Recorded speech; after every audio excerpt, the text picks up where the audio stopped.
If you are what you say you are, a superstar, then have no fear. The camera's here and the microphones, and they wanna know. Yeah. A fresh, cool young Lou trying to cash his microphone check 212. Wake it up, wake it up, wake it up, wake it up. The world brought me to my knees. What have you brung you? Did you improve on the design? Yeah, we got a hot one today, ladies and gentlemen. We got a spicy one. List. Who brung you? You.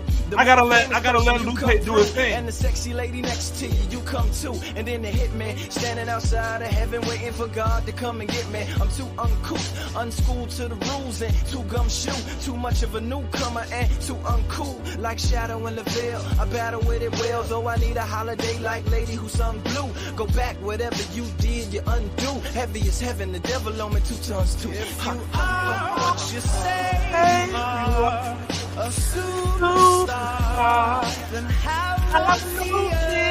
The camera's here and the microphones, and they won't Yeah. Ladies and gentlemen, welcome to Talk Spicy. I'm Coach Gene Clemens, Riptide Media Networks and the 102.9 The Game app. Thank you for joining me wherever you are joining me. Rate the show, comment, agree, disagree. But whatever you do, keep it spicy. 5-star ratings are appreciated if you're joining me wherever you are joining me. YouTube, Facebook, Instagram, X, wherever else, all the platforms. Shout out to the Bleacher Brothers. Shout out to Football Game Plan. Shout out to everybody else out there that's shown love. Ladies and gentlemen, we've got stuff to talk about. I don't want to waste a lot of your time, but I do want to tell you before I get started, if you haven't already, if you're watching on X, if you're watching on Facebook, if you're watching on Instagram, if you're watching on Twitch, go over to the YouTube channel at Coach Gene Clemens. Hit that subscribe button. Hit that notification bell so that every day, Monday through Friday from 4 to 6, sometimes maybe 4:15 if something messed up, but every day from 4 to 6, we'll get better, I promise. Monday through Friday, you'll be able to lock in and listen to what's going on right here. It's been an interesting day, to say the least. I started my morning at graduation. Shout out to the seniors at HV Jenkins High School. Shout out to all of the seniors in Savannah, Chatham County who are graduating this week. It's great, right? Like if you think about it, it's because it's the end, but it's also the real beginning, right? Like it's the end, but it's also the real beginning. Unfortunately, the luster of graduation, of high school graduation, just does not last long, because really quickly life hits you and says, okay, what are you going to do now? And so all of the things that have been celebrated as high schoolers, you don't get to do that very long. You don't get to bask in the glory of graduating from high school for very long. Graduation, like a win, is very fleeting. The emotions that come with it, they're very fleeting. They don't last long.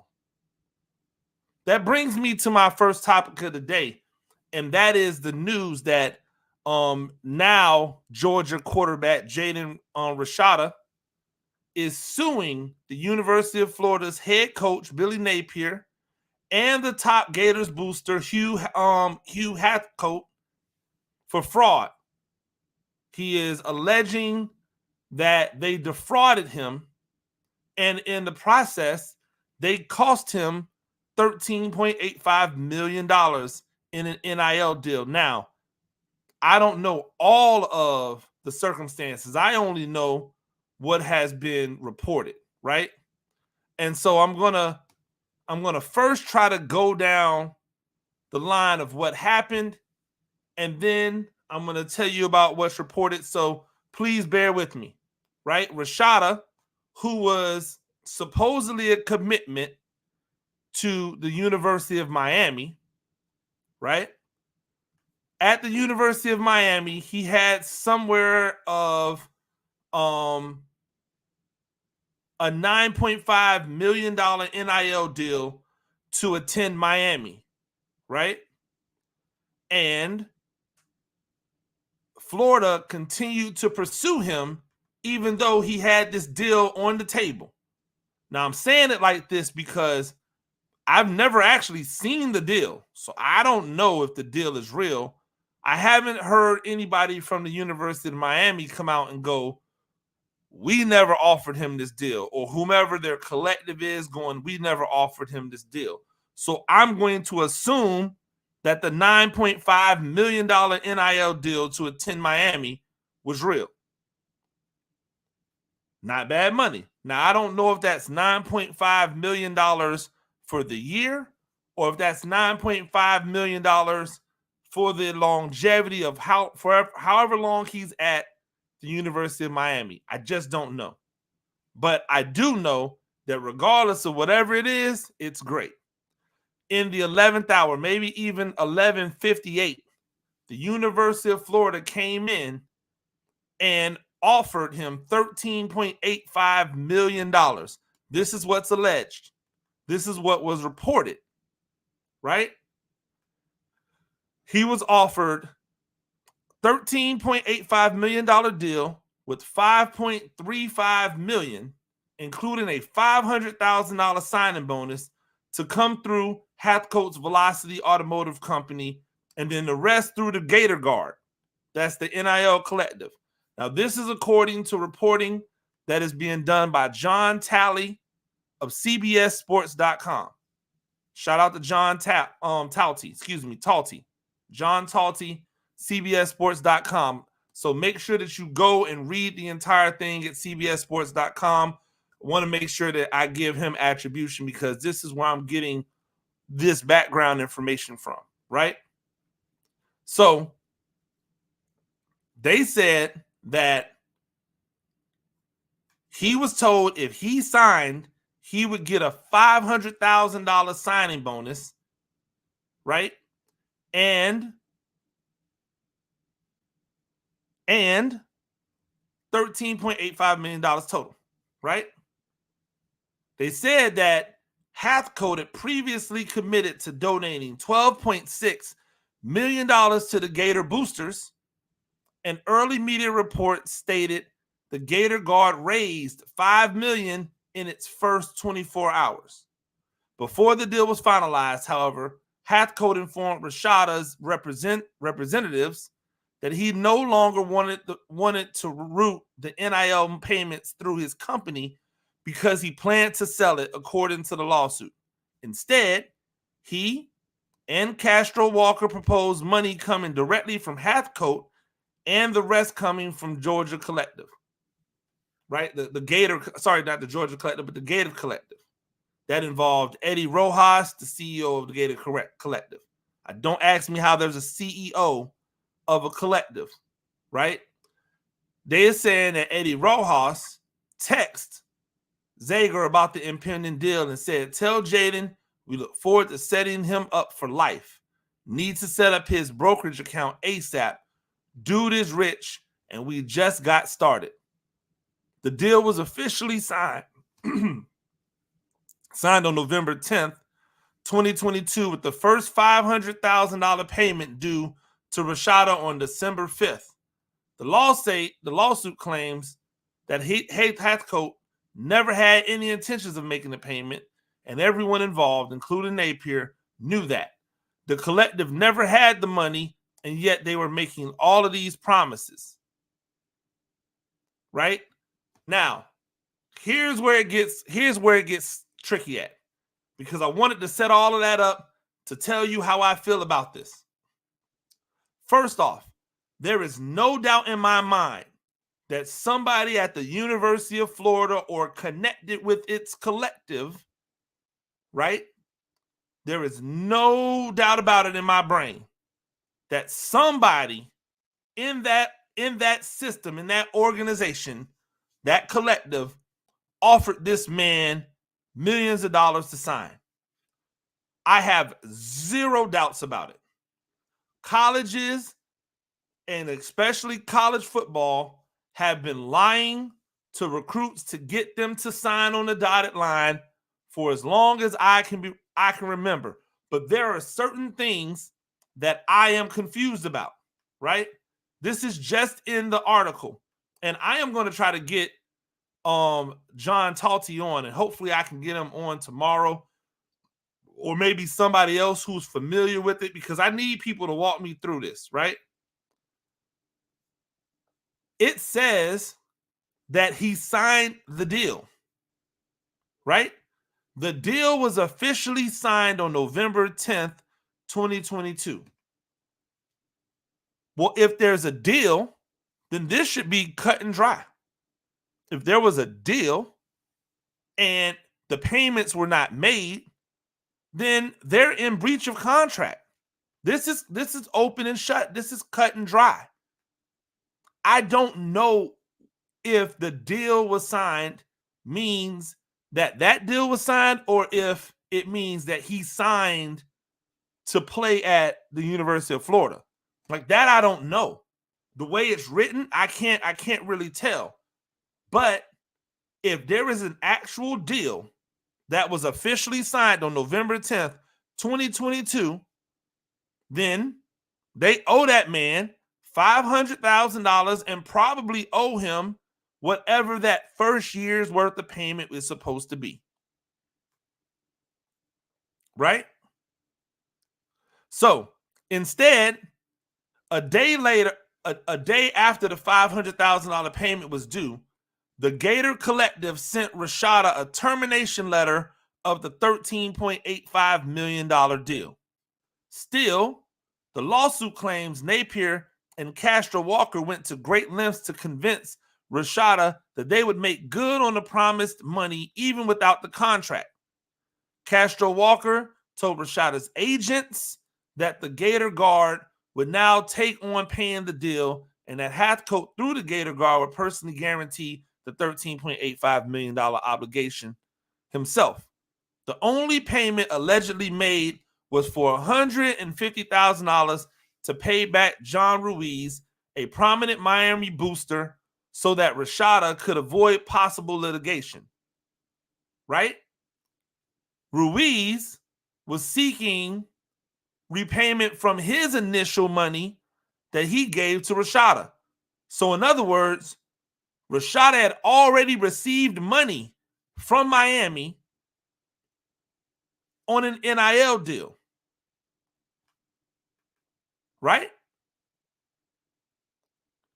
It says Life Wallet nor John H. Ruiz ever had any deal with Rashada that amounted to $9.5 million. Life Wallet had a very small deal with Rashada while he was a big school student in California. Ruiz said in a statement to CBS Sports, Rashada and his father are stand-up individuals. Today, I personally have a very good relationship with both. They both know we dealt with them honestly and fairly, as we have always done with all NIL players. Life Wallet has a track record of complying with all of its NIL deals. A, Life Wallet was repaid by those controlling the Gators' fundraising efforts. While I have my own view of this matter, at this point, the interests of the young man should be the focus. Right?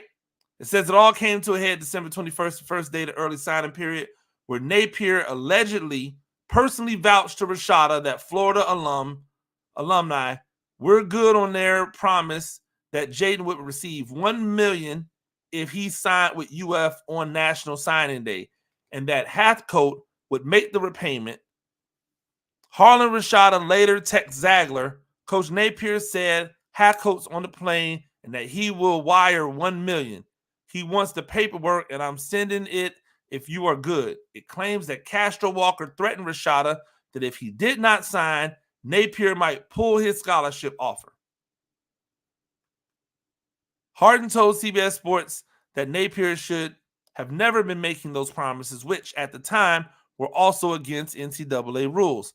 That's not a role he should have been involved in. He shouldn't have made those promises, and he should have stayed out of the whole area. Harden says he didn't. Less than a month later, after the early signing day, Rashada asked for his release from his letter of intent with Florida. He ultimately decided on Arizona State, his father's alma mater, where he wasn't promised any NIL compensation. He started 3 games for Arizona State in his first season in 2023 and won his debut as a true freshman. Then Rashada transferred to Georgia this spring. That is where I am with you right now.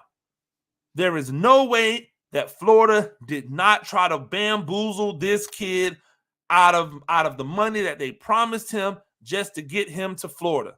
They thought that getting him signed was going to be enough, and that maybe they did enough tricks and wizards with the paperwork, right? That this wasn't going to be a thing. And because of the supposed termination letter, they might actually still get away with this. But make no mistakes about it. They tried to screw this kid over. Now, my question, right? My question is, if you have a 9-point, because there's culpability all around. All around. Number one, let's start here. Why does Jaden Rashada need to have advisors or handlers that are getting involved in this type of money for a high school football player? Money that has never been given to any high school football player. And it's no offense against Rashada, but he wasn't him, right? It's no offense against Rashada, but maybe we just have like revisionist history, right? Maybe there's something that I missed, right? But here is what I remember. He was a 4-star. Wasn't he a 4-star product out of high school? Right? So he wasn't like all right, so let me rewind, because I really want to get into this, right? So he moved from California to Florida to play for IMG, right? He also moved to Pittsburgh, California to play. So this is a young man who's been bopping since high school. No worries, right? No worries. I'm not gonna hold that against you, but I am paying attention to it, right? I remember Jaden Rashada when he was being recruited. I don't remember anyone ever saying Jaden Rashada was going to be him, right? I don't remember anyone ever saying he was going to be him. Like he was going to be Himothy. He was going to be like the number one guy. In fact, even if you look at national rankings, he was like the 6th, 7th, 5th, 4th, whichever you wanted. He wasn't the top guy. So if the top guys are not getting this level of money, why was Jaden Rashada getting this level of money? Let's push that to the side. He's got handlers. He's got people that are supposedly looking out for him. He has a $9 million NIL deal, right? He has a $9 million NIL deal, $9.5 million NIL deal. And yet, that's not good enough.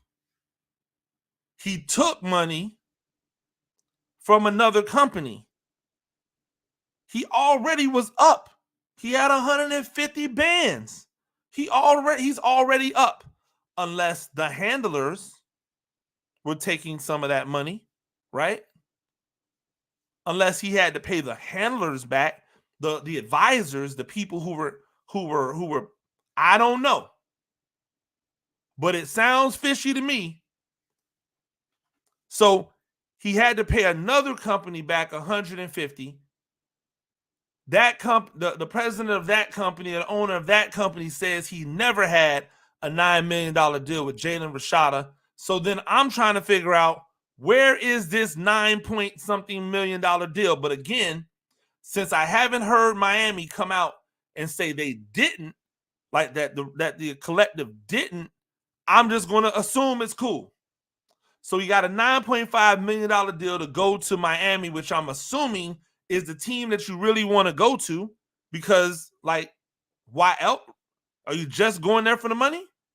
Or are you going there because you want to really play for Miami? So Miami gives you this. Let's just say Florida does offer him this $13.85 million, and he goes, I can't turn down $5 million. Right? Let's just say he says, I can't turn down $5 million because I don't know what the future holds. I don't know if I'm really him. There, according to some places, there are 5, 6, 4 other people coming out of high school who's better than me. What's the chances that I'm going to be him when it's time to go to the league, right? He could be trying to cash out right now. But then that also tells me something. If you are already looking at your ceiling being X in college, then you were never really going to be him, right? And if you don't think you're him, how good can you be? If you don't have the confidence to go, no, if I'm getting this money in high school, right? If I'm going to get this money coming out of high school, I know what the bags look like at the league. I'm doing everything I can possibly do to get to the league. Nope. So he signs his letter of intent to go to Florida. The money falls through, right? He never wanted to be at Florida at all, right? We should just assume that, because according to them, they're saying, hey, we're going to get the money right. We're going to get the money right. We're going to make the money right. But they haven't gotten the money right yet. If you like Florida, you just stay there because you went to Arizona State for no money. Now, Miami is offering you $9.5 million to come there. They didn't offer you nothing when they saw that you were back out in the, in the portal again, or you were back out there to be had again. They didn't give you anything. I'm not done with Florida and their collective, right? But Miami didn't come back in with, hey, we went out, we spent some money, we ain't got the 9.5 million. Here's 3 million. Here's 2 million. Here's $1 million. Nobody came back in with no counter offers, no nothing like that. And then how do you go to Arizona State and get no money? So you're telling me from Florida, where you were promised the largest amount of money I've ever seen anyone be offered. And again, I 100% believe that Florida offered this man some money. You went from them offering you all that money to no money? That don't seem to make sense. Hey, Coach Gene, it sounds like you are criticizing this kid. Yes, I am. Yes, I am. I'm criticizing the kid, but really more, I'm criticizing the kid's handlers. I'm criticizing the kid's advisors, because a bird in the hand is always better than 2 in the bush. When you ain't got no birds, the bird in the hand is what you go with because you've got no birds. The $9.5 million is what you go with if that's actually accurate, right? The 9.5 is what you go with because you ain't got no money. Not no $9.5 million. We talking about Rashada here. I don't know what his family has. That's irrelevant. We're talking about Rashada. Unless he just has like a trust fund full of money, all of the money that he would have is his parents' money. So now he has an opportunity to get financial freedom, financial awareness at 18 years old, 19 years old, whichever he is. And he turns down the bird in the hand to go chase 1.5 in the bush. Not even a full half. 1.35, 1.4 in the bush. That doesn't make any sense to me. That doesn't compute to me. I don't understand that. That doesn't resonate. Right? That doesn't seem to be a smart. Hey, listen, son. Hey, listen, dog. Listen, Jaden. I know they're offering that type of money, but we don't have any guarantees on that. We already have 150 bands, and we got this contract in place with Miami. They need quarterback help. Let's get it. So now Rashada does that. He goes there. And there's more to this story, right? There's more to this story. You can't just talk about it in one. I'm going to be on this, right? There's more to this story. I haven't even finished unraveling the web for you. But he goes to Arizona State. He plays in only 3 games. Why only 3 games? Because 3 games allows you to play, then transfer, and not lose a year of eligibility. So technically, he still has 4 years to play because he didn't exhaust his red shirt. Right? Anybody else see the play? He played well. He won his game. We're not talking about a kid that does not have talent. But if this kid is out here on some mercenary stuff, like, yo, I'm about to just try to make the money where I can make the money, cool. Stand in it. Live in it. You know what you can't play, though? Can't play victim.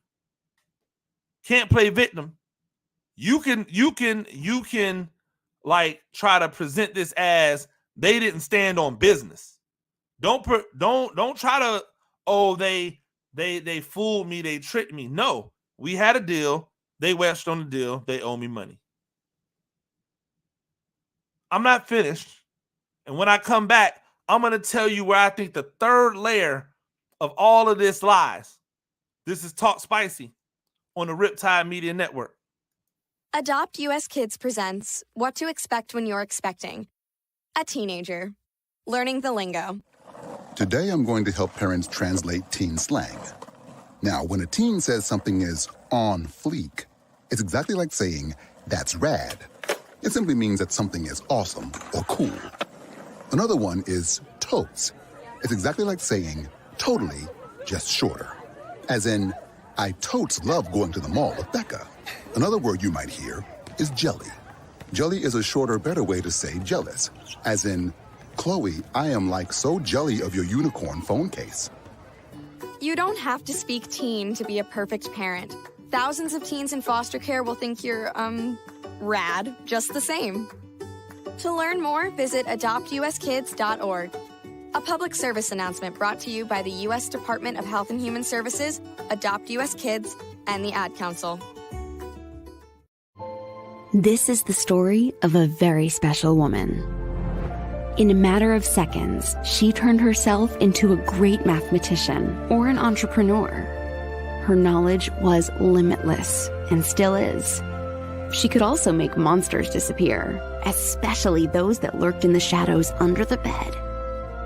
Once, this woman put back together a teenage girl's broken heart, which had been shattered in 1,000 pieces, just by giving her a bear hug. She masqueraded as a regular person at work, but as a superhero at home. Everyone knows her as Gabriella.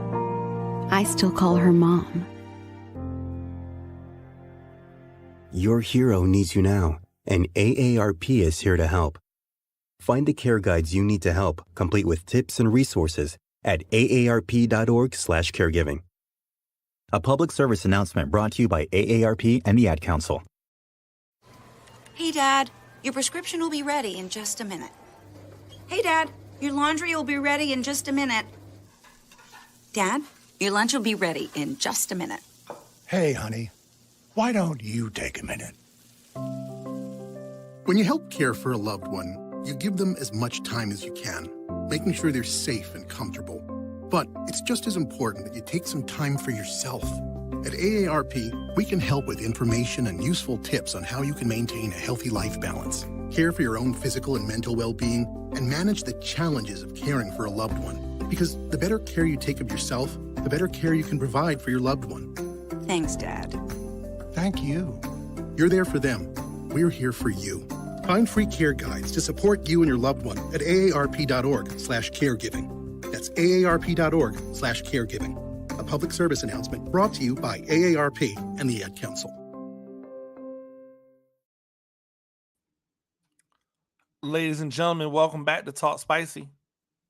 I'm Coach Gene Clemens, Riptide Media Network, and the 102.9 The Game app. Make sure, if you're not already, make sure that you are following along at Gene Clemens on X, on Instagram, on everywhere, at Coach Gene Clemens. That is the YouTube channel. We're getting it popping over here, ladies and gentlemen. Slow and steady won the race. If you've been with me for as long as we've done this, you know I've never sought out followers. I've never sought out people to follow me. I'm doing so now because I realized that was a mistake, right? I realized that from the beginning, I should have at least just been saying, hey, give me a follow, right? Hey, come subscribe to the YouTube channel. But hey, we are over 6,000 strong on the YouTube channel. We are getting it popping on the Facebook page. I have a strong but loyal people who F with me over here on X and on Instagram, and that is not going anywhere. I want to jump right back into this. Jalen Rashada, after 1 year at Arizona State, decides it's time for me to go to greener pastures. It's time for me to go somewhere else. I don't know what went into his decision to go somewhere else, right? That's not even really that important. It's where he went. Like out of a movie, Jalen Rashada left Arizona State and went to the one school, one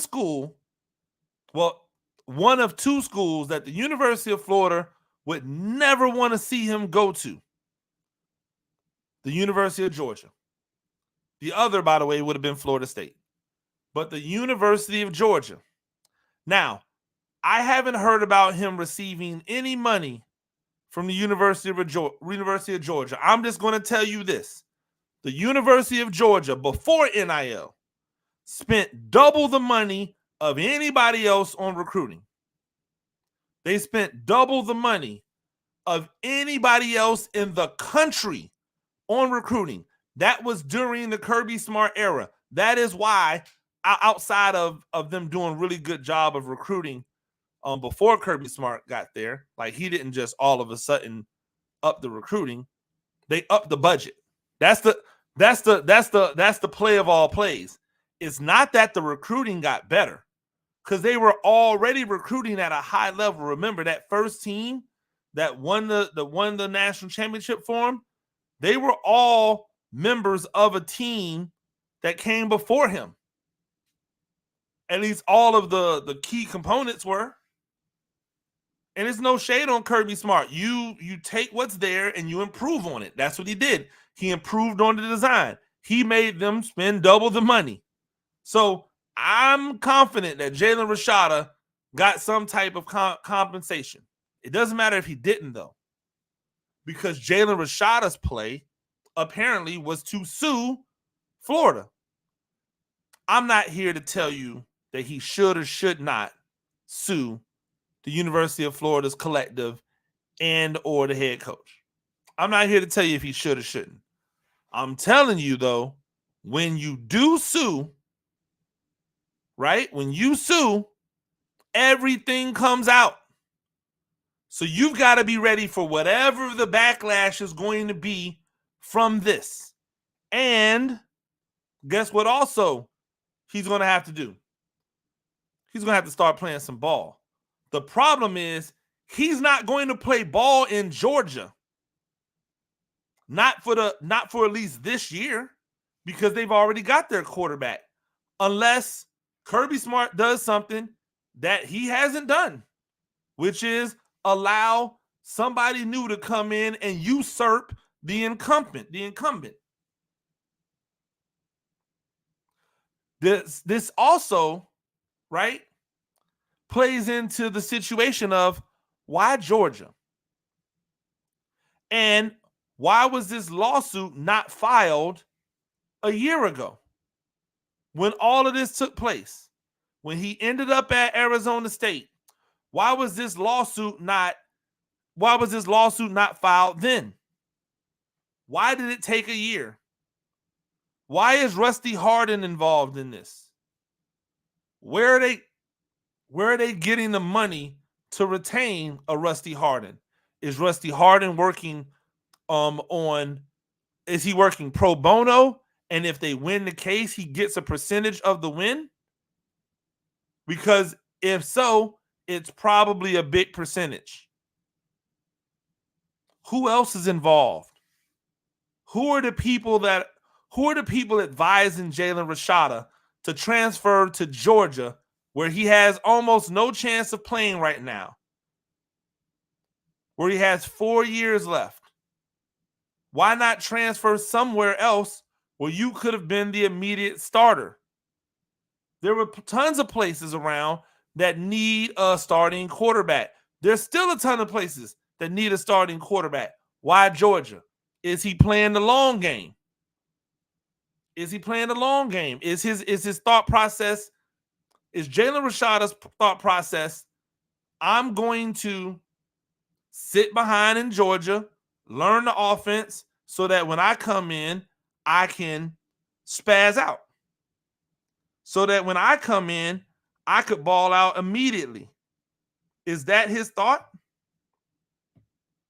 Is that what he has going on?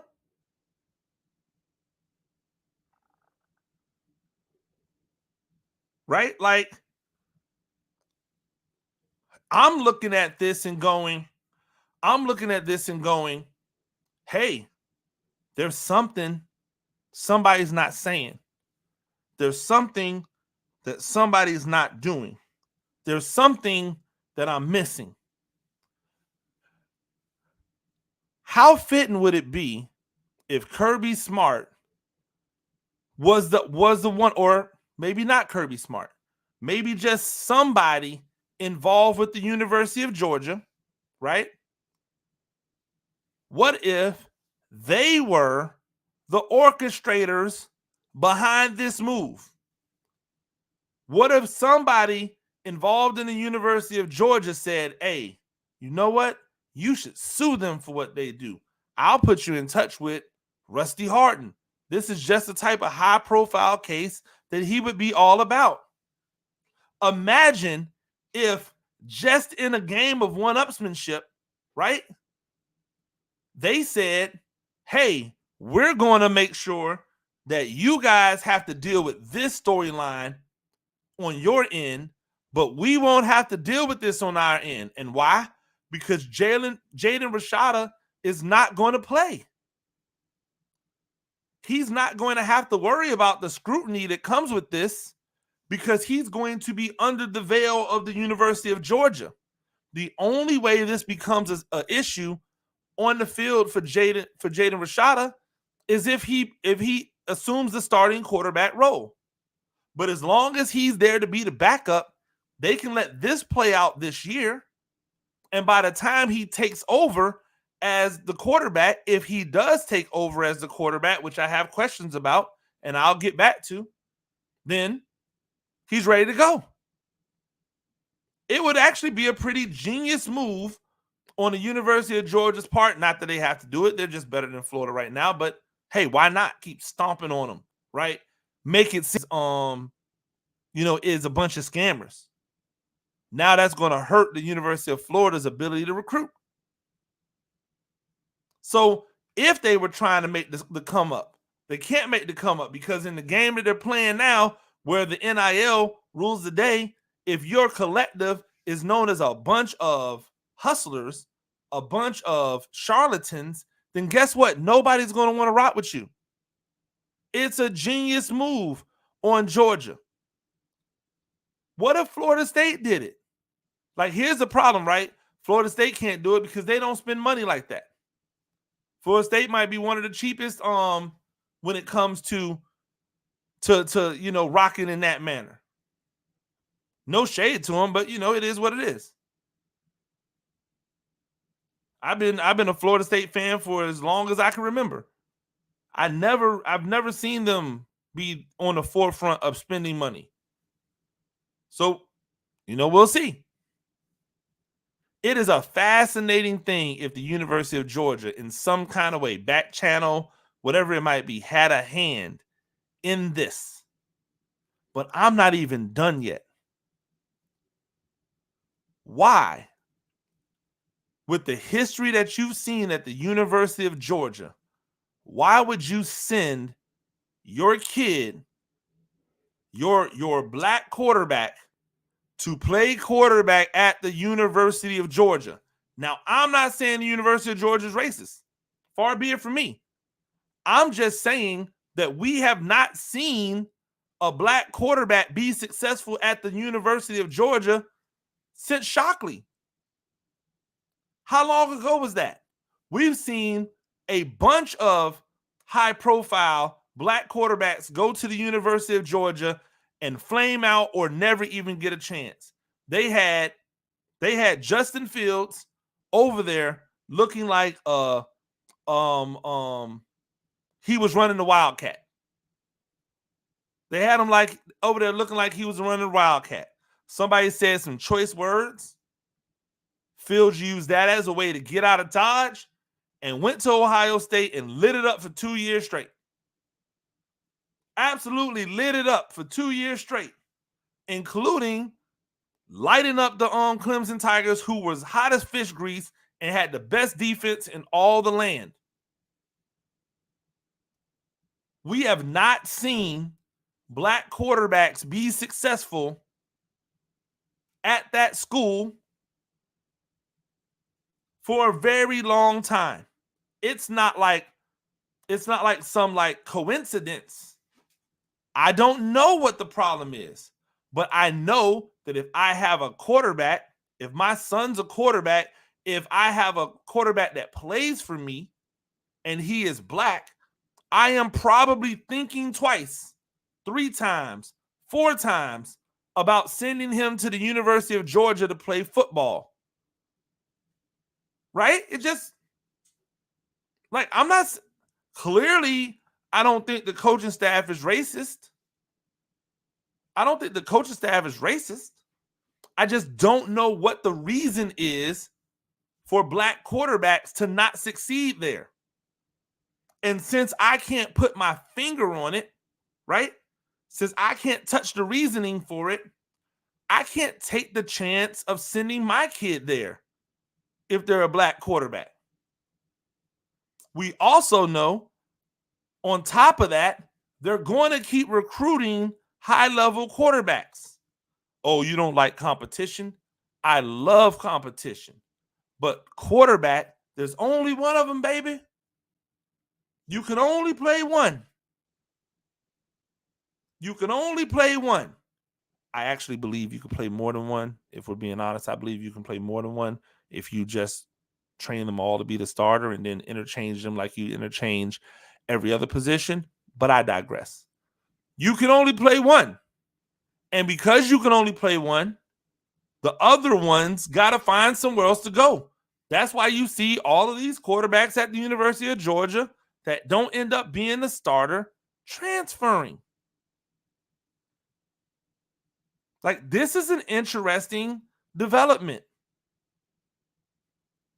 The University of Georgia, for as much as for as much as I think they do a good job, the University of Georgia is not going to be the university that I send my kid to play quarterback. Hey, watch this. I'm not sending him there if he's an elite level white quarterback. Ta-da!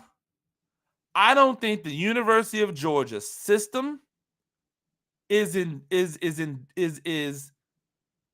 very appealing for quarterbacks to become legendary, to become the highest level of.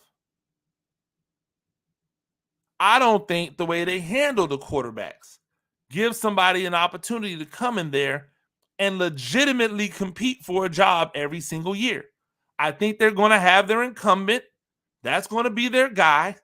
And then if you're there when he leaves, then you might be able to compete if they don't already have a succession plan in place. I'm not sending my quarterback to Georgia. Sorry. I'm sure as hell not sending my black quarterback to Georgia. For what? You play anything else? Yeah. Maybe not even my black receiver. Maybe not even my receiver. Not even black receiver, but my receivers. Why? Because their offense isn't dynamic like that. Their offense isn't to the level where my kid could be a Biletnikoff Award winner at the University of Georgia, where my quarterback is winning the Heisman at the University of Georgia. Just watch. They've been hyping up Carson Beck. People have been talking about Carson Beck. Carson Beck's going to go out there and have a Stetson Bennett-esque year. Maybe not even, because Stetson Bennett, low-key, way better than Beck was last year. But he's going to have a similar season to what he had this year. And that is not a good enough season to win a Heisman. It's not a good enough season to win a Biletnikoff. Now, if you're a running back, sign me up. But even then, I got to be wary, right? Because I need to get enough touches. I need to get enough carries that the league sees me as a high-value running back. But not so many that they look like they seem as if I've been worn down. So that's a really, really weird line to walk. There's a lot of reasons why at skill positions on the offensive side of the ball, you don't go to the University of Georgia. There's more negatives than positives. Especially if your thought process is the league. So that's where Jalen Rashada decided to go. Makes me wonder if he's setting himself up for another move. Makes me wonder if he's trying to see what the dollars look like for this deal. And if the dollars look good from this deal, this lawsuit, then he might chill. He might play the background. He might relax. He might not try to go and continue on somewhere else. But if it don't look good, he's got to go and jump where the money's at. I don't know what the plan is. All I know is there are a lot of questions. There's a lot of questions, not a lot of answers. At least not a lot of public answers. Why does he have handlers? Why are they telling him to turn down $9.5 million he has on the board? How is it that he let somebody take $150,000 away from him? Well, I guess they didn't take it away from him. They still got it. But where is it? Hey, maybe it's in a trust somewhere. Hey, when you finish high school, when you finish college, it's in a trust somewhere.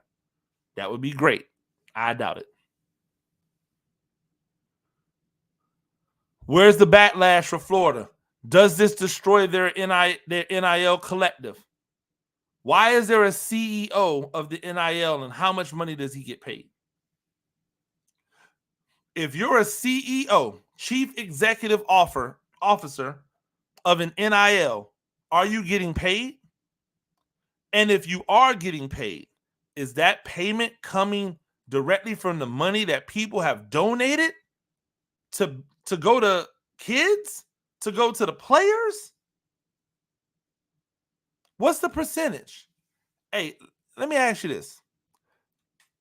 how much money would you be okay giving a CEO of a college football or college sports collective? How much money would you be okay with giving the CEO of a college football collective? I wonder how much money he makes, if he makes any money. I'm hoping they say zero. I'm hoping they say he doesn't make a dime, right? He doesn't make a dime. I hope so, because if he's making a dime, that's dirty work. If he's making a dime, that's dirty work. You don't make your money off the money that's supposed to be given to the players. That's like somebody starting a nonprofit, right? It's like someone that starts the nonprofit and then runs everything through the nonprofit only to pay themselves all the money from the nonprofit. So then what? Hey, if I make myself the CEO of this charitable organization that I started, I have to pay myself, but I'm going to pay myself, a hefty amount of money. What? The NIL collective is supposed to be to get the money to the players so that the players can get bread, not so that some other person can get rich off of it. That sounds like some bullshit. I'm sorry. It sounds phony. It sounds corny. It sounds fugazi. It's not what we like. It don't feel good. Yet I'm learning that this model might actually be what all of the collectives are doing. In the article it says that it wonders why Napier had any say in the NIL stuff. I know that they were playing stupid, but all of these coaches have a hand in the NIL stuff. Who do you think is telling these collectives who they should be paying and who they should not be paying? Who do you think is going to these collectives and saying, hey, target these players? You think they're doing recruiting? They're doing their own recruiting and just going out without the coach's wish and just throwing a bag at Jaden Rashada? Of course the head coach had to be in on this. Of course he had to be in on this. Hey, yo, Napier, you should have stayed at Louisiana, my guy. But the money is hard to turn down. I would have did it. I would have said, hey, Louisiana, I'll see you on the way back down. I'm going to go get this money. I probably wouldn't have did it at Florida. But I would have jumped. I'm not a hypocrite. I'm not saying, hey, you shouldn't have gone, because I wouldn't have gone. I'm saying he shouldn't have gone because he clearly doesn't seem to have the temperament necessary to do this job at Florida. Way too laissez-faire, way too kind of chilleando. Like, I don't like it at all. Am I being hard on him? Yeah. Because you may have just screwed your entire program. If you told this man, if he can produce text messages, phone calls, right, audio of Napier saying that he is guaranteed $1 million, not only is Napier getting fired, right, with calls, so no money for you on the back end. Not only is he getting fired, but that collective has to then disband. They got to disband. They're going to have to move the money around and reemerge as a new collective with all new people in place. Everything goes to the crapper if this is true. If Rashada can produce some evidence that these people offered him money after that termination letter, if he could produce some evidence that they said he was going to get X after they issued the termination letter, because to me, signing the deal and the fact that there's a termination letter is already enough to go, they were not doing this fair. They were trying to get me hemmed up. They dangled the money out there in front of me. They made me sign something. Then they took it away. But then on the back end said, oh, no, we're still going to take care of you. I'm telling you, he's got a smoking gun if he can produce any text message or voice conversation that came after that contract was, that letter was sent. And the crazy part about it, the part that should make people like wary, the part that should make people go, oh, we're in trouble, right? The thing that should scare them the most. Come in closer. If they put that, right? If they thought they were being smart, if they thought they were being slick, right? And they were talking on the phone, this kid is a kid of the 21st century, a kid of 2024. He probably recorded something on some type of way, on some type of device. Why? Because this is what they do when they're trying to catch you. All on the internet, all we see, right, is people getting caught up. Caught up by who? It ain't getting caught up by the old heads. It ain't getting caught up by the yesteryears. It's getting caught up with the youngins. It's getting caught up with these youngins who know how to use the technology better than you know how to use the technology. So if the 40-something-year-old coach and the 40-something, 50-something-year-old people with the money were out there making promises on the phone, maybe the reason that they brought this thing on is because they have evidence. But if they don't, it's a bad look for Rashada. If they don't have anything, it's not only a bad look for Rashada, but it's still a bad look for Florida. Because where there's smoke, there's fire. And like I said before, even if they didn't do exactly what he's claiming, they did something. They were doing some dirty, shady dealings. And what recruit, an advisor of a recruit, is going to want to get in bed with you knowing that this is how you kick your game?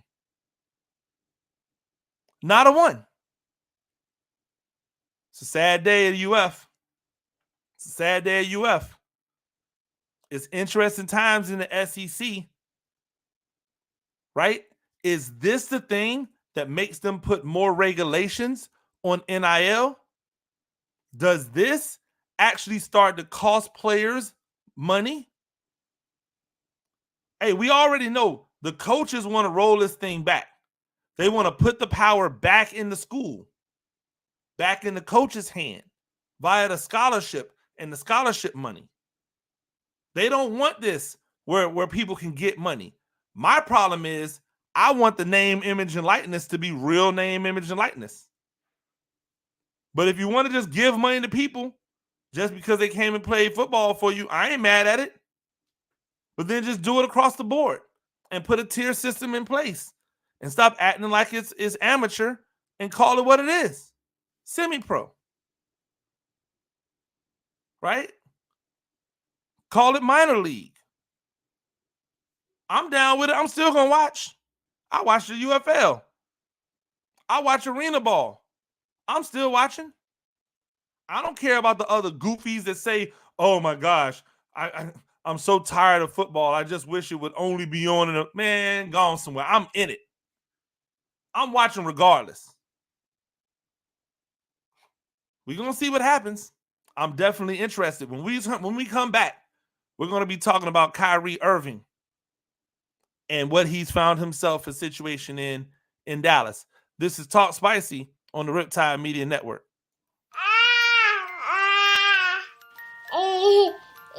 To some people, the sound of a baby babbling doesn't mean much. But that's not necessarily true. By 6 months, they're combining vowels and consonants, By 9 months, they're trying out different kinds of sounds. And by 12 months, their babbling is beginning to take on some meaning. Especially if there's no babbling at all. Little to no babbling by 12 months or later is just one of the possible signs of autism in children. Early screening and intervention can make a lifetime of difference and unlock a world of possibilities. Take the first step at autismspeaks.org. A public service announcement brought to you by Autism Speaks and the Ad Council. The following is made possible by Dad. Why was the basketball court all wet? Because the players kept dribbling all over it. The dad joke. Corny, grown-worthy, but also one of the simplest ways to share a moment with your kids. Why do you have to be careful when it's raining cats and dogs? Because you might step in a poodle. And kids that spend more time with their dads grow up to be smarter, more successful. Can I tell you a cat joke? Just kidding. And with any luck, funnier adults. Why didn't the skeleton go to the dance? Because he didn't have anybody to go with. Dad jokes rule. So take a moment to make a moment and give your kid a laugh. It's as easy as going to fatherhood.gov. Brought to you by the U.S. Department of Health and Human Services and the Ad Council. That's really funny. Okay, men. This is your time. Maybe you didn't choose this, but you're here now. You're gonna go out there and be an all-star caregiver. It's up to you. So what are you gonna do? You're gonna go grocery shopping, cook, clean, be there emotionally and physically. You gotta dig deeper. Drive them to physical therapy, doctor's appointments. Don't you forget about the pharmacy. I know you won't. Because that's what caregivers do. Don't give up. Don't ever give up. This is your time to show the world, your family, and yourself that you're tougher than tough. Now go out there and be the best caregiver this world has ever seen. Caregiving is tougher than tough. Find the care guides you need at aarp.org/caregiving. A public service announcement brought to you by AARP and the Ad Council. Ladies and gentlemen, welcome back to Talk Spicy. I'm Coach Gene Clemens, Riptide Media Network, and the 102.9 The Game app. Make sure that you are following everywhere you are following. Shout out to the Bleacher Brothers. Make sure that you check them out at 6 o'clock once we are out of here. And then, as always, make sure that you are showing some love to Football Game Plan, my guy Emery Hunt, everybody over there. Some people that you should be following if you're not following them already. Let me just do some shameless plugging. My guy Chris James, that does a lot of football work on analytics, also is one of the best fantasy football cappers, I guess I would call them, fantasy football manager predictors that I've seen. I lean on him.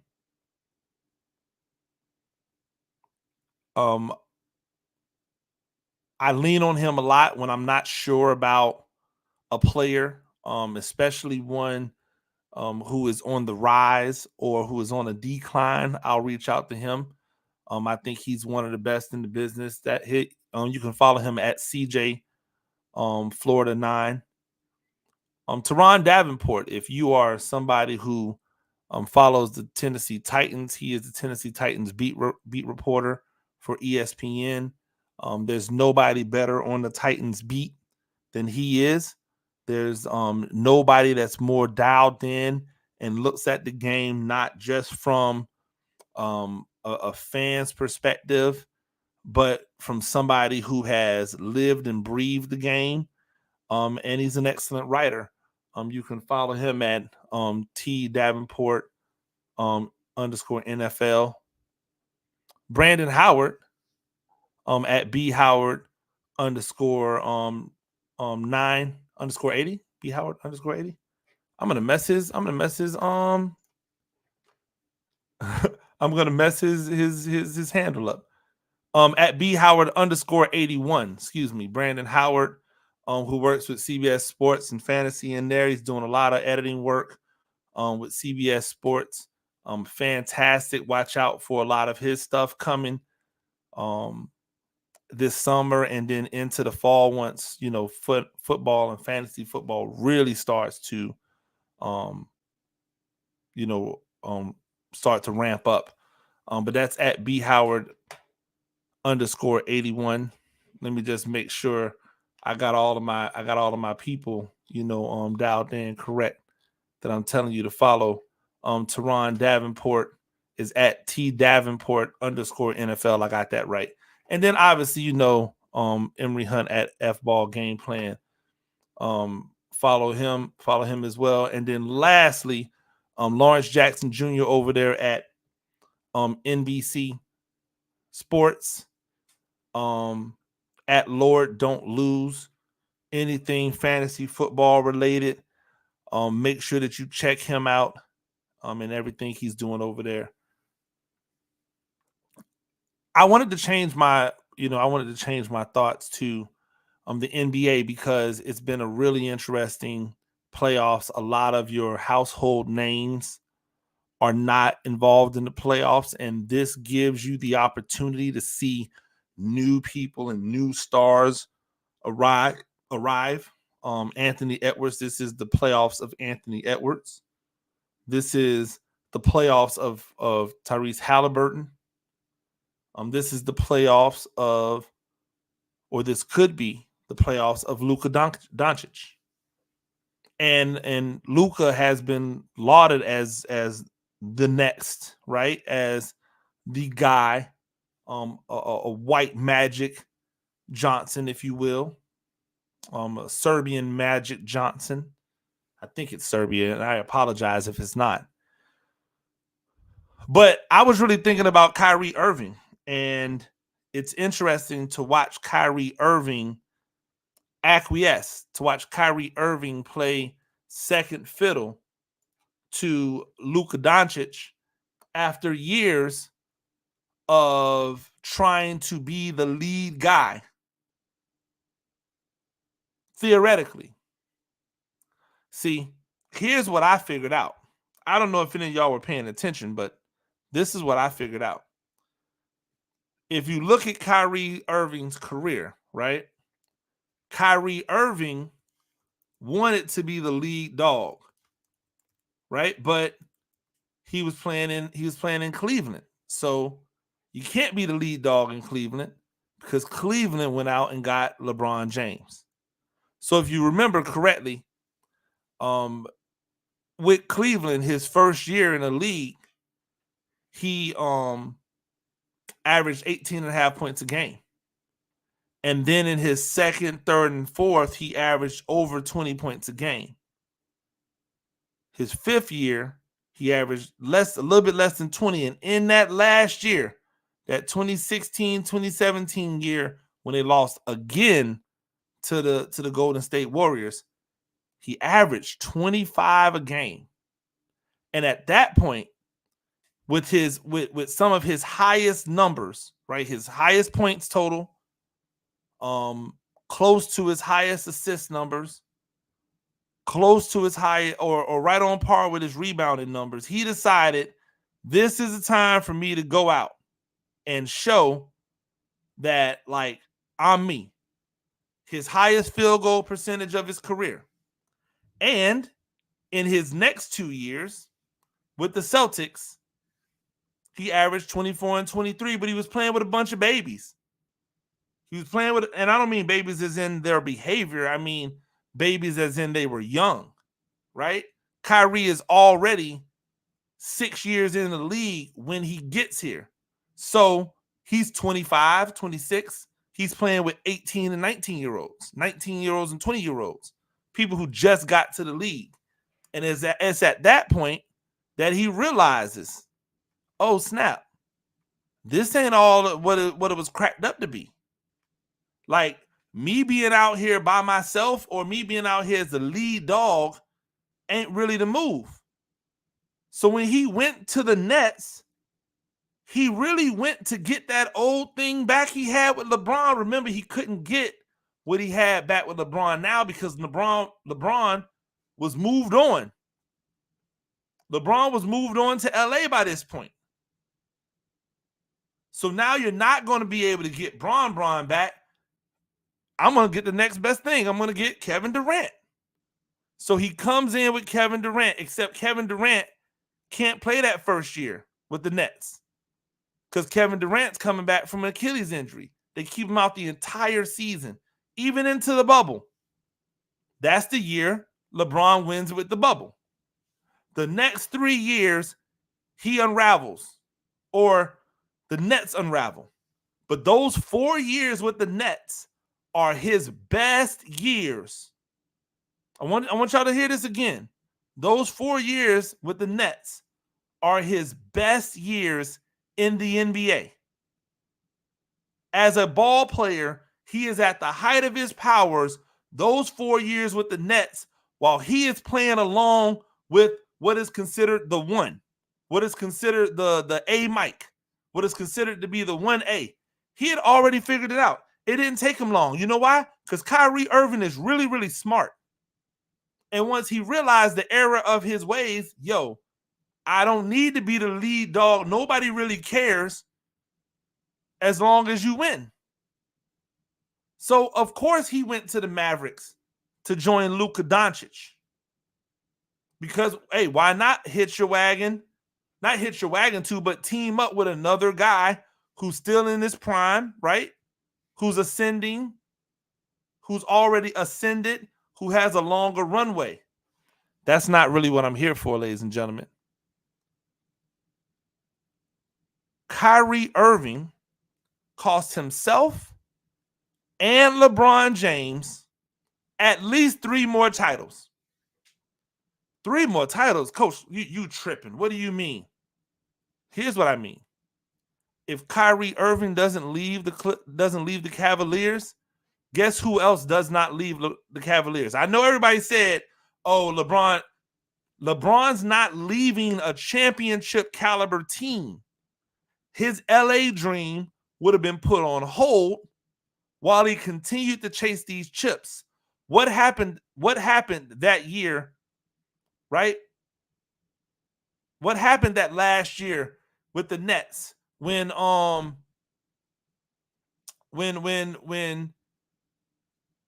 Kevin Durant was with Golden State, not the Nets, excuse me.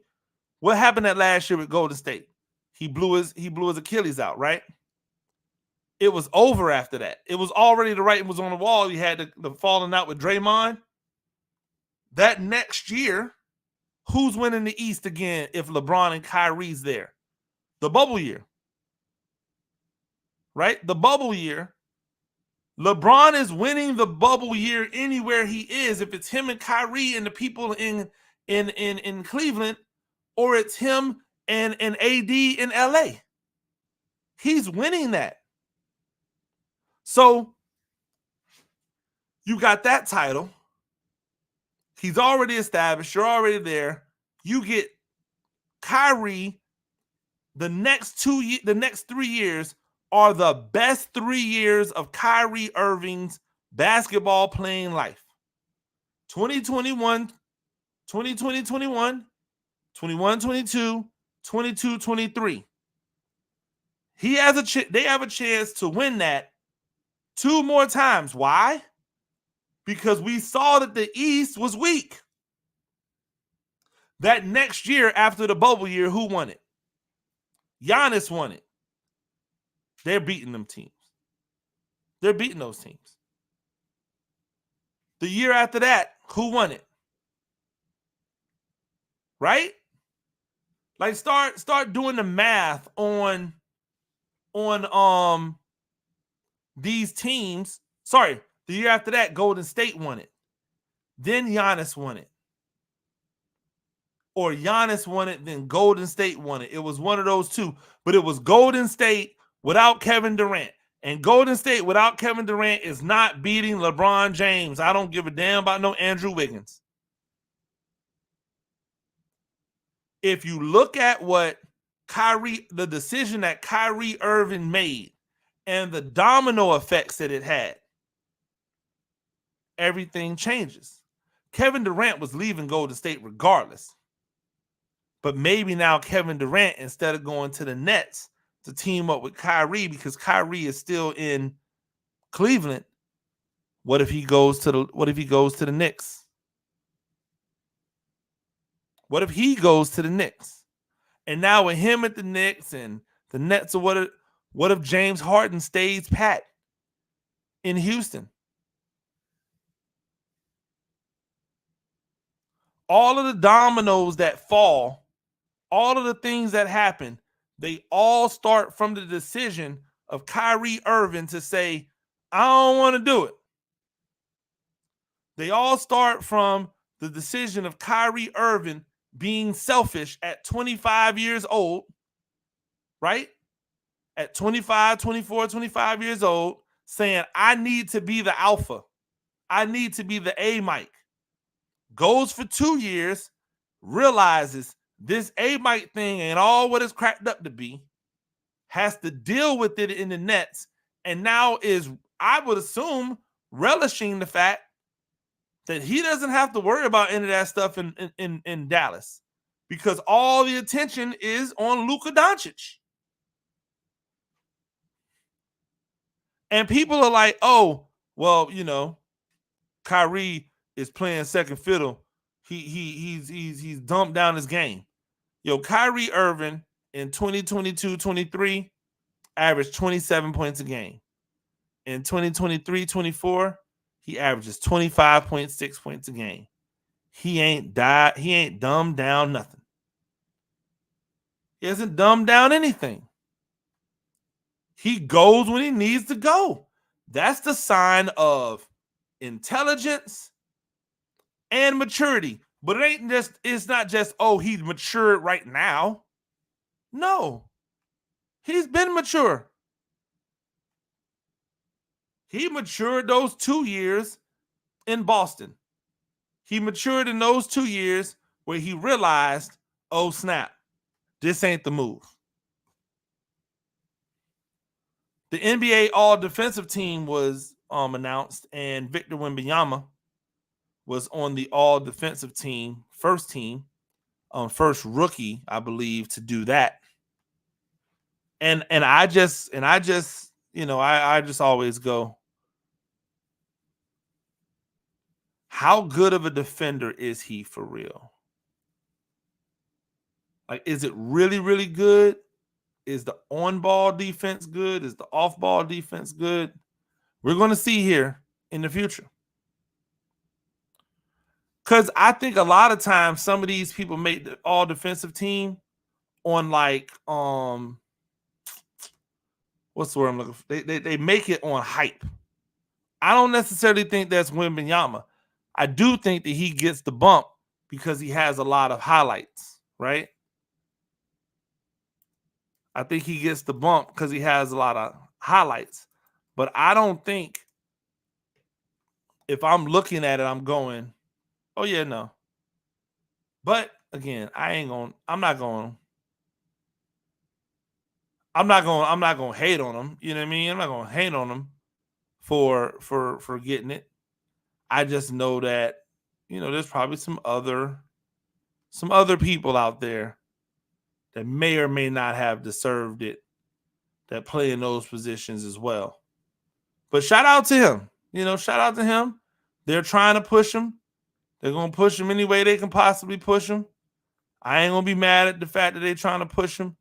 I just want to make sure that they show that same energy to some of these other people who are coming through that are getting it popping, that are getting busy, right? Like, I need them to show that love for everybody the way they're showing for Wembanyama. You know what I mean? There's some really good stuff going on in basketball. I really like where the state of the game is, right? Like, at one point in time, we thought that I think we thought that the foreign-born player was just going to take it over, and we even got a tweet from we got a tweet from my boy Jalen Rose that says, you know, the American players better get in their bag and go back to work because the foreign-born players are coming over here and they're taking the jobs. It's interesting. And I go, well, you know what? If he's right, then they deserve the jobs. It's not like they're playing for cheaper, right? They're paying for the same amount of money. So if they come over here and they take the job, they deserve the job. But here's what I'll say. You boost up whoever is moving the needle. That person that was moving the needle, that was Ja Morant. And then Ja Morant messed up the game. Like, he fumbled the bag. He fumbled the love, the hit, right? Like, he fumbled that. He had a chance to be that, but he fumbled that. Now, can he have a chance to be that again? Absolutely. There's no reason why he can't get that spot back. But now people are off him, right? There's not a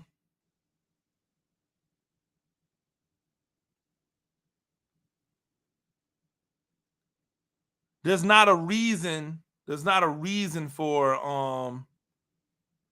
him to not reclaim his spot if he's balling. But he's going to have to now go above and beyond what he did before. It's not just going to be a couple highlights that gets it back, right?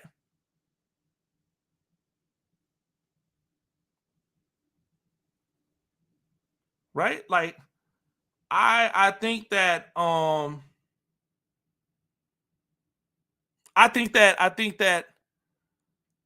when you see what Anthony Edwards is doing, right?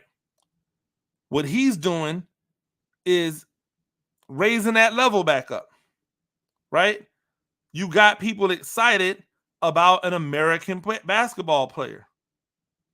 When you see that, and then you juxtapose that with what Ja Morant was doing, if Ja Morant comes back and he is popping once again, right? If he's popping once again, if he gets back, now you got two Americans that are standing tall, 10 toes down, and they're more charismatic than the foreign-born players are. That's what always gets lost in this to me. What always gets lost in this to me is that the guys that they are talking about as the stars, the foreign-born players, they want no part of being stars. They don't understand that this is part of the game. So you can't market them the same, because we know that the American dollar needs something to go with the game. Gone are the days that you can just speak with your game, right? Gone are just the days where you can just only talk with the game, and everything else takes care of itself. Now, you got to back that game up with some talk. You got to be marketable. You got to be able to sell something. You got to be able to bring something to the table. And so if they're able to do that, guess what? We back. We back. It's that simple. If they do something, we back. Right?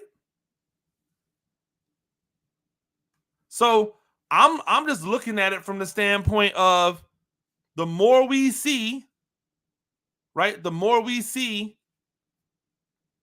from these American-born players, the more they start to come into their own, right? You still got Jason Tatum. You still got Jason Tatum. So the more we see these people come into their own, the more we'll know what it is they bring to the table.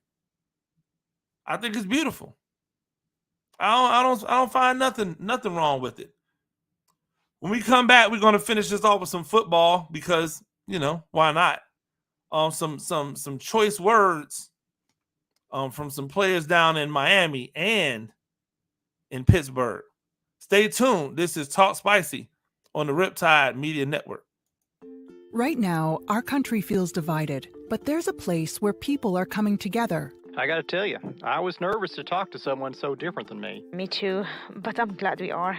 Love Has No Labels and One Small Step are helping people with different political views, beliefs, and life experiences come together through conversation, and it feels good. Wow, your story is so... Interesting? Yeah. When people actually sit down, talk, and listen to one another, they can break down boundaries and connect as human beings. At lovehasnolabels.com/onesmallstep, you can listen to amazing, life-changing conversations and find simple tools to start a conversation of your own. I know one thing. This conversation gives me hope. It gives me a lot of hope, too. Take a step toward bringing our country and your community together by having the courage to start a conversation at lovehasnolabels.com/onesmallstep. A message from StoryCorps, Love Has No Labels, and the Ad Council. People do some pretty cool things in their 40s and 50s. Why should saving for retirement be any different? I mean, they go back to college, learn new instruments, start skateboarding. Whoa! Okay, maybe that one's not for everybody, but saving for retirement is. With aceyourretirement.org, you can get on track with your retirement savings no matter your age. Just have a 3-minute chat with Avo, the friendly digital retirement coach from AARP. You'll get personalized recommendations based on your input that are easy to understand and work with your lifestyle. It's quick, easy, and free. Plus, it's sponsored by AARP, so you know they got your back. Woohoo! Gnarly move, Dad. Thanks, sweetie. So wherever you are in your retirement savings journey, head to aceyourretirement.org and start chatting with Avo today. That's aceyourretirement.org. A message from AARP and the Ad Council. This is the story of a very special woman. In a matter of seconds, she turned herself into a great mathematician or an entrepreneur. Her knowledge was limitless and still is. She could also make monsters disappear, especially those that lurked in the shadows under the bed. Once, this woman put back together a teenage girl's broken heart, which had been shattered in 1,000 pieces, just by giving her a bear hug. She masqueraded as a regular person at work, but as a superhero at home. Everyone knows her as Gabriella. I still call her Mom. Your hero needs you now, and AARP is here to help. Find the care guides you need to help, complete with tips and resources at aarp.org/caregiving. A public service announcement brought to you by AARP and the Ad Council. Ladies and gentlemen, welcome back to Talk Spicy. I'm Coach Gene Clemens, Riptide Media Networks and the 102.9 The Game app. Let me just say this, right? Football is king. There ain't nothing wrong with football being king because we all love kings, right? We all love the king. And so with that, I want to talk a little bit about a couple things that we've seen in the news. When Justin Fields left, when he left the Bears, when he was traded to the Bears, the Steelers, who already had made a move to get Russell Wilson. Everybody, myself included, thought, okay, Russell Wilson is going to be the starter. Justin Fields is just going to be there, and it'll be like a 1-year apprenticeship, right? Because you're going to have to make a decision on Fields. You're going to have to make a decision on Russell Wilson, on who you're going to pay next year. And so I was under the impression that they were going to get Wilson cheap this year, allow Fields the opportunity to reset, learn and then in 2025, hand the job over to Fields. That might actually still work. It might actually still happen, but I ain't gonna lie to you. I am really happy to hear Justin Fields not feel like that. I'm really happy to hear that Justin Fields is looking at this as competition, because that is how he should look at this. He should look at this as competition. So here is what Justin Fields had to say when he was asked about, competing for the Steelers starting QB job. I'm definitely, competing. I think, Russ knows that. We're competing against each other every day. Him being out there for me, that helps me getting better, us pushing each other. So, I definitely don't have the mindset of, me just, sitting all year. So, I'm coming in every day, giving it all I got, and, pushing him to be his best, and he's, pushing me to be my best each and every day. So here's the first thing, right? Because again, I told you, I like the fact that this is what he put out there, right? I like the fact that he says, hey, yo, I'm not here to just, hang out. I like the fact that he's there to compete. That shows me that he is not content with what the world has told him that he has to be. That's telling me that he is willing to go out there and put it on the line, right? Like, you have to respect that. If you can't respect that, your whole perspective is whack, right? As they say, if you can't respect that, your whole perspective is whack. Maybe you'll love me when I fade to black. But I liked it. And one of the reasons why I liked it is because, again, not only does that mean that the fire still burns, right? Not only does it mean that the fire still burns, that he still wants to compete, that he still wants to be like that guy. Like, not only is that what it says, but it's going to really and legitimately make Russell Wilson have to work and earn a starting spot. He's not going to just because this is what's going to happen. Justin Fields is going to look extremely good doing things that Russell Wilson can kind of sort of do, but not going to look anywhere near the level that he looks doing those things, right? So that's the one. That's the first thing that that's the first thing that I look at, is the fact that he's not going to look the same. But then there's going to be times where Russell Wilson does something that's going to look better than what Justin Fields does. That's going to leave the coaching staff in a predicament, right? Where they have to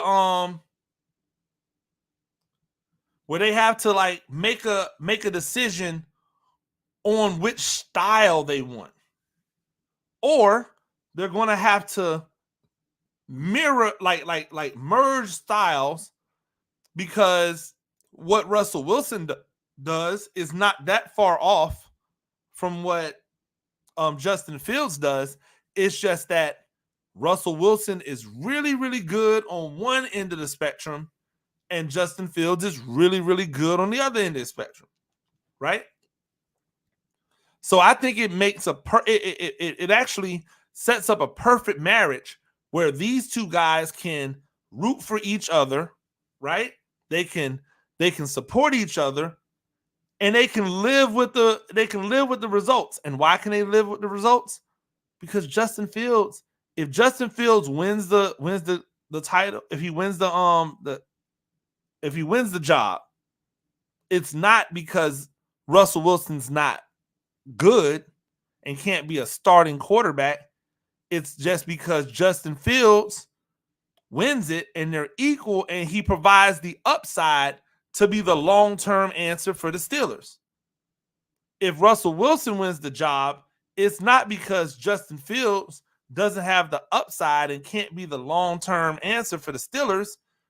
It's because Russell Wilson gives them the chance, like a little bit better chance to win right now. But you know what the Steelers now have? A really good starter and a really damn good backup. They immediately would have a really good starter and one of, if not the best, backup in the game.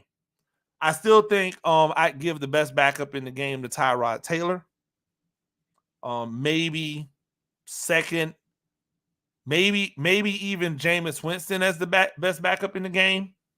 But definitely up there, top 3, top 4 best backups in the game, depending upon what happens. How do you feel about that? Do you like the fact that Justin Fields is standing on business? Like, do you like the fact that Justin Fields is out here telling people, hey, yo, I'm here to compete. I'm here to, win this job. I'm not just here to collect the check. Like, do you like that? Is that something that gets you excited about what he has going on? He's still super young, right? Super young. So that's interesting to watch. Something else interesting to watch. Jevon Holland of the Miami Dolphins had some really harsh words for former defensive coordinator Vic Fangio. He says that OTAs are,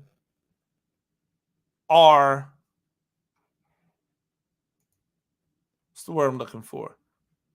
I'm gonna pull it up. It says Cameron Wolf and Finn's Extra. Jevon Holland says at OTAs about Fangio, it's the fact that he's a good person. That makes a difference. Now, why did he say that? He said it was a difference between him and what was going on there now, right? With Weaver as the coordinator.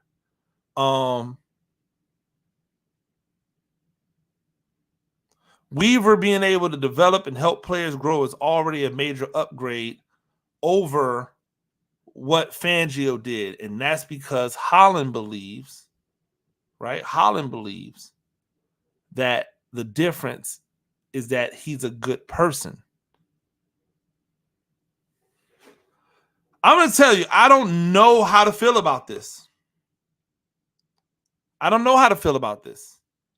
Because in my world, I don't care if you're a good person. Can you make me better? I don't need you to make me a better person. I don't need you to make me a better man. I don't need you to make me anything outside of the playing arena. So if you're an a-hole, it doesn't really matter to me. What does matter to me is if you're an a-hole and you can't make me better. Like, you can't give me some tools that I can use to be better. If that is not the case, then there's a problem. And my issue is, was Vic Fangio not making them better? I can't say that with certainty. I ain't mad at him because I feel as if this is the new age of athletes, right? This is where the old school and the new school 100% clash. Because the old school is very demanding, is very can be degrading, it can be harsh, it can be ultra critical, right? And the new age is really more like buddies and pals. Both can teach you things, right? One is going to be a little bit more palatable but might not give you the callus that you need in order to overcome and or persevere through tough times. The other is going to provide that callus, but it might also make you bleed. It might also break you down. It might all so there's a fine line. But a statement like that tells me that Jevon Holland was not here for the way in which Vic Fangio did things, and not necessarily saying that he wasn't good. He's saying that he didn't like his methodology. And I can rock with that. I can rock with that I can rock with that with no problems. Because if you don't rock with my methodology, I really want you to find somebody that you do rock with. See, that's the thing. That's the part I feel like everybody misses. That's the part that doesn't get talked about enough with coaches. Because maybe enough coaches don't think that way. Maybe this is just me thinking in the way I think. But here's the way I look at it. And you can tell me if I'm wrong. Number one, the things that I tell you, the things that I say to you in the moment,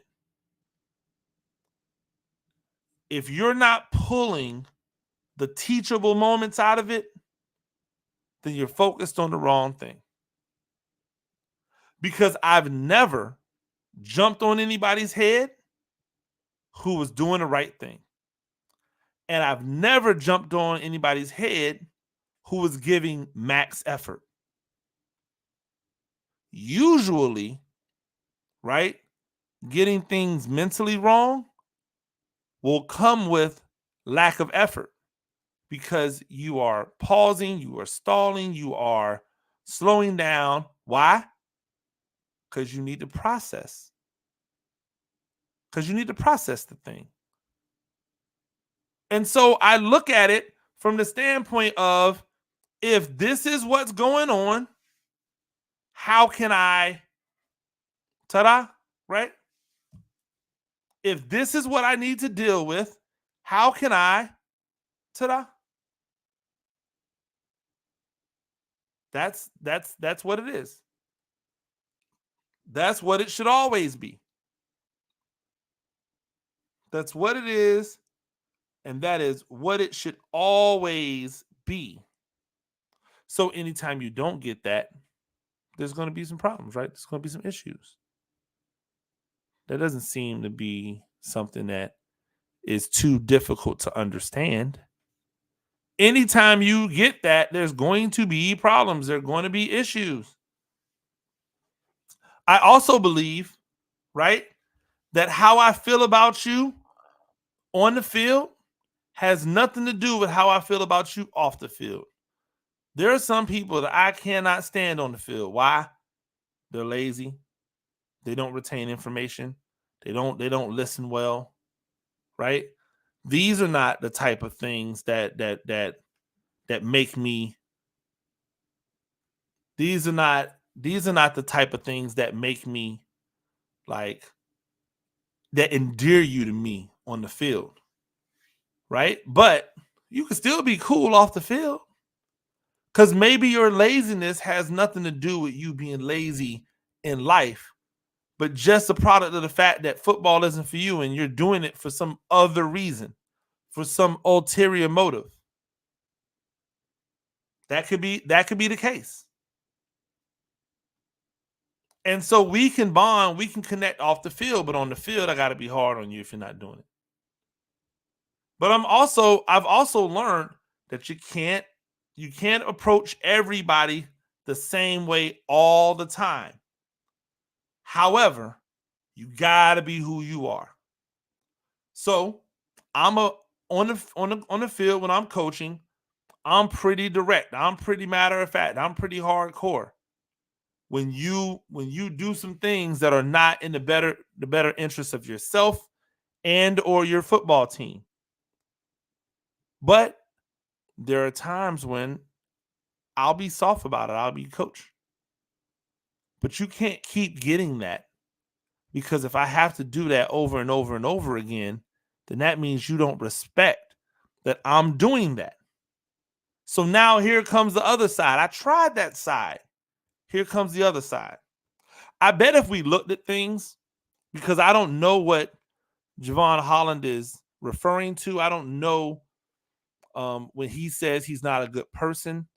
I don't know if he's talking about on the field, off the field. I don't know. I do know it's going to be on Vic Fangio to fix it. It ain't going to be on the players. If you're an assistant coach out here, by the way, ladies and gentlemen, and the players don't respond to the way you're coaching, then it's on you to make the change. It's not on them to make the change. It's on you to make the change. Because if you don't make the change, eventually a change will be made for you. If you can't get them to buy in and understand what you're saying or the reasoning behind what you're saying and what you're doing, if you can't do that, then you won't make the change. The change will be made for you. I can only do what I do if there is a response on the other side that says, I get it. And not for nothing, anytime that I'm hard on somebody, I always come back and go, hey, this is why, this is how we can get it done. This is why, and this is how. Now this is how we can get it done. Harsh without any type of legitimate feedback is just to hear yourself yell and scream and curse, right? But if you're harsh and then you give the why and the how and the for what, then eventually they start to understand it. I was telling someone this in school today. I when I get kids into my class, I have kids that might be disrespectful, right? But by the end of the semester, they're not disrespectful anymore. I think the reasoning is because I'm hardcore. We bump heads early. And then once we bump heads, we start having conversations. And they start to realize why we're bumping heads. And I start to realize why we're bumping heads. The communication improves, the relationship improves, the issues stop. That's how it happens. That's how it happens.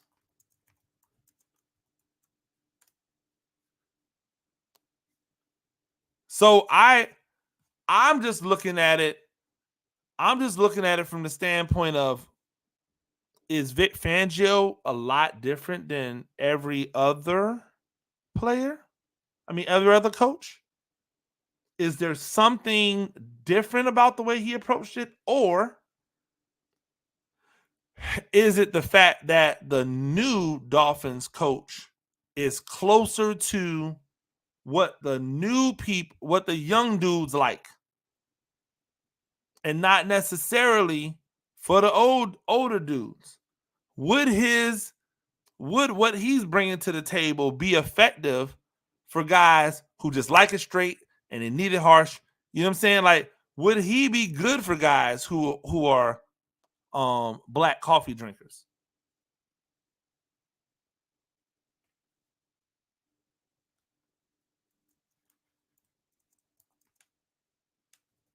That's the question.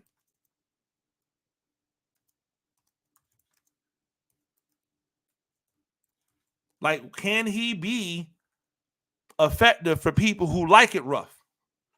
Pause. Can he be effective for people who like it direct, who like it harsh, who like it, you know what I'm saying? Like, some of us, we don't like all that soft baby and woo-woo stuff. Yo, just give it to me. Will it make me better? Cool. That's why I told people it doesn't matter about women coaching, right? Like when people were talking about the women coaching thing, I said it doesn't really matter to me. What matters to me is, can she make me better? And if the answer is yes, that's all I need to know. Let's get to the work. When in doubt, in my world, everything is let's get to the work. Hey, you don't have a good enough team? Let's get to the work. Hey, you ain't got no top-notch players? Let's get to the work. When you start telling me other stuff like, oh, well, maybe we can send them there and we can send them here. No, you clearly didn't understand me when I said, let's get to the work. That means let us, you and I, get to the work. Before I get out of here, I want to stop one thing, right? It is getting to the summertime, and in the summertime, we get a lot of high school and youth football players that go to football camps. I want to send a message out to all of you kids who go to camps. Number one, there's two types of camps. There's a skill camp and there's an exposure camp. Know which one you're going to before you go to it. Number two, and I can't stress this enough, exposure camps, they expose you. So if you're not ready to be exposed, don't go to the exposure camp. Exposure camps do you no good if you go there and perform poorly. Hey, I'm going to go to this exposure camp. I'm going to run a slow 40, but it's okay because I'm just going to tell them not to record it. What do you think happens when I, as a coach, as a college coach, look at your performance and I see that you don't have a 40 time? What do you think I'm thinking?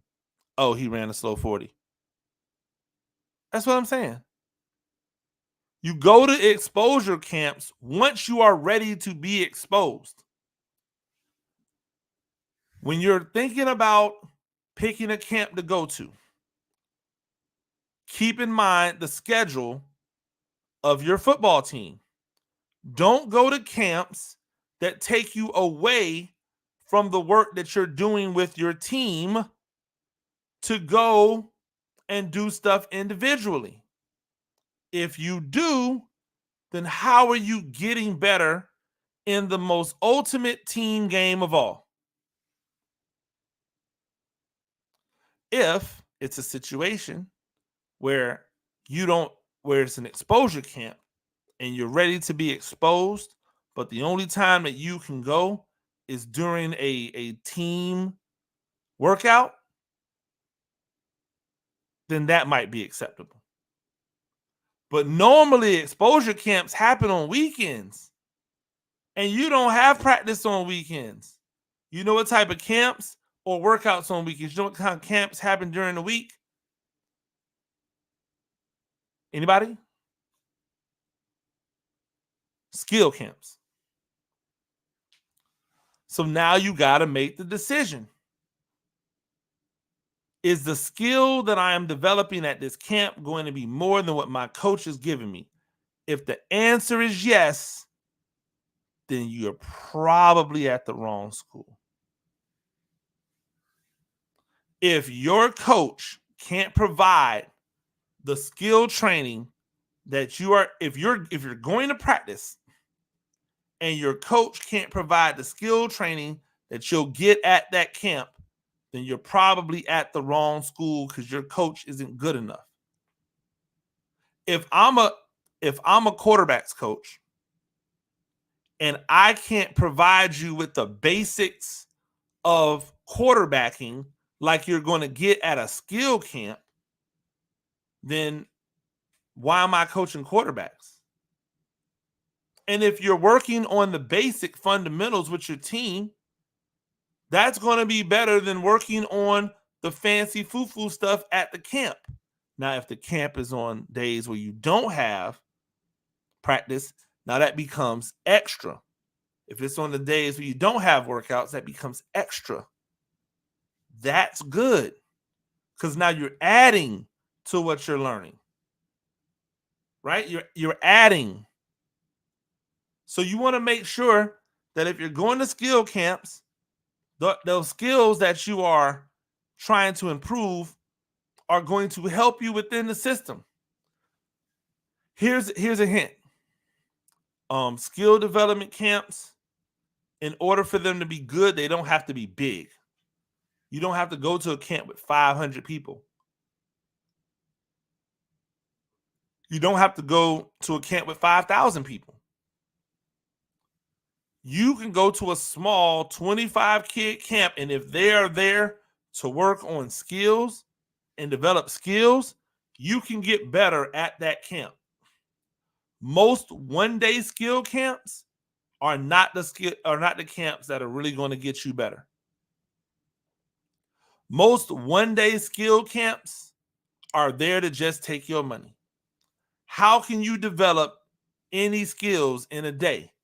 You could just learn new techniques, but who's there to make sure that you're doing the technique correctly after, right, that one day? But if you're there for 3 days, 4 days, 2 days, and your body gets a chance to do it, then leave and then come back and do it again, now you create muscle memory. And that's going to help you be better. So if you got a kid out there, if you're listening, you got a kid out there, or if you're a kid and you're listening, just to review, exposure camps can get you exposed. Skill camps, much better if they're multiple days than one day. If it looks too good to be true, it probably is. That's what I got, right? As we get ready to jump into summer. That's all I need. Ladies and gentlemen, thank you for joining me on Talk Spicy. I'm Coach Gene Clemens, Riptide Media Network, and the 102.9 The Game app. Rate the show, comment, agree, disagree, but whatever you do, keep it spicy. 5-star ratings are appreciated. And if you're joining me on any one of the platforms across, make sure you like it. Make sure you subscribe. Make sure you hit the notifications bell. Until next time, ladies and gentlemen, peace.